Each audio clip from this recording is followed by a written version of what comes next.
Dramatik i Aalborg Lufthavn i eftermiddag. SAS-flyet fra København fik problemer med landingsstellet, og piloten måtte nødlande. Nyhederne søndag den 9. september. God aften. Der var kontrol i cockpittet, da en SAS-pilot for 3 timer siden måtte nødlande sit ordinære rutefly fra København i Aalborg Lufthavn. Flyet fik problemer med landingsstellet, og piloten valgte at kredse omkring lufthavnen, til sikkerhedsberedskabet var på plads på jorden. Og så lagde han an til landing med de 76 mennesker ombord. Og Robert Bedsted, hvad er det seneste nye om passagererne ombord? Det seneste nye om passagererne er, at 11 er kommet lettere til skade med snitsår og måske piskesmæld. Og så har man samlet alle passagererne på Aalborg Sygehus til sådan en psykologisk debriefing, hvor man forsøger ligesom at finde ud af, om der er folk, der har behov for psykologbistand. Hvordan opdagede piloten, at noget var galt?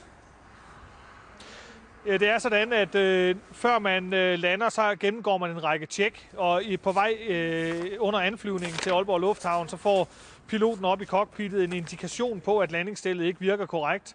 Så kontakter man Aalborg Lufthavn, som sender en redningshelikopter i luften for at prøve at se, om man kan flyve op på siden af flyveren og fysisk se, hvad der er galt.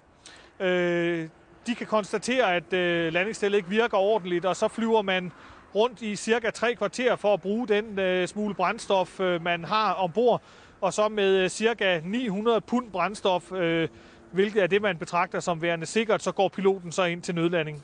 Det ser jo dramatisk ud på billederne her, men det er vel egentlig noget rutine, piloter træner i? Ja, det er rigtigt. Altså, det her det er noget, som alle piloter, der flyver danske fly, træner i med jævne mellemrum. Og selvom det ser dramatisk ud, så er det fuldt kontrolleret. Piloten havde, efter de oplysninger, vi har fået, valgt forinden at flytte passagererne helt frem i flyet og helt bagud i flyet, fordi at der ved nødlandinger med den her type af fly kan ske det, at propellerne rammer jorden, og dele af propellerne simpelthen sprænges ind igennem flyets skrog, hvilket også skete her. Og så på den måde har man så sikret, at ingen i hvert fald kom til skade i den forbindelse. Vi vender tilbage til dig senere, Robert Bedsted. Men altså flyet fik problemer med landingsstellet, og piloten valgte at kredse omkring lufthavnen, til sikkerhedsberedskabet var på plads på jorden. Og så lagde han altså an til landing med de 76 mennesker ombord. Flyet, der her er ved at lande, var lettet fra København kl. 14.15 og skulle planmæssigt være landet i Aalborg 3 kvarter senere. Men undervejs opstår der problemer med landingsstellet, og kort før kl. 16 vælger piloten derfor at foretage en såkaldt sikkerhedslanding. Det viser sig at blive mere dramatisk, end de 73 passagerer havde håbet. Under nødlandingen knækker landingsstellet, så flyet vælger om på højre side.